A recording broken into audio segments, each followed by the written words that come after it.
কালীগঞ্জে আগামী 19 তারিখে আসন্ন উপনির্বাচন। তাই আজ কালীগঞ্জ ব্লকের তৃণমূল কংগ্রেসের প্রার্থী আলিফা আহমেদ একটা বর্ণাঢ্য শোভাযাত্রার মধ্য দিয়ে আসন্ন উপনির্বাচনে নমিনেশন দাখিল করলেন।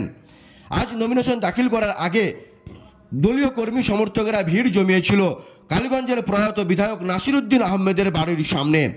সেখানে উপস্থিত হয়েছিলেন মন্ত্রী উজ্জ্বল বিশ্বাস, বিধায়ক ও নদিয়া জেলার চেয়ারম্যান রুকবানুর রহমান, বিধায়ক কল্লুল খাঁ, বিধায়ক বিমলেন্দু সিংহ রায় সহ একাধিক জেলা নেতৃত্ব। সকলে একটি হুডখোলা জিপে করে পলাশী থেকে একটা বাইক র্যালির মধ্য দিয়ে নমিনেশন দাখিল করতে যান। অপরদিকে দেবগ্রাম হসপিটাল মাঠে একটা জমায়েত তৈরি হয়েছিল।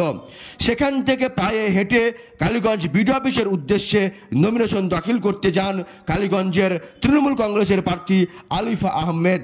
আজকের এই নমিনেশন দাখিল করার সময় বিভিন্ন অঞ্চলের কর্মী সমর্থকদের উৎসাহ চলে চোখে পড়ার মতো।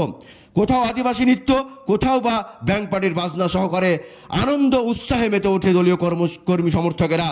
অপরদিকে দলীয় কর্মী সমর্থকরা আবির মেখে সেলিব্রেশন করে আজকের এই দিনটিকে। দেখুন নমিনেশন করার বিভিন্ন মুহূর্ত পলাশী নিউজের পর্দায়।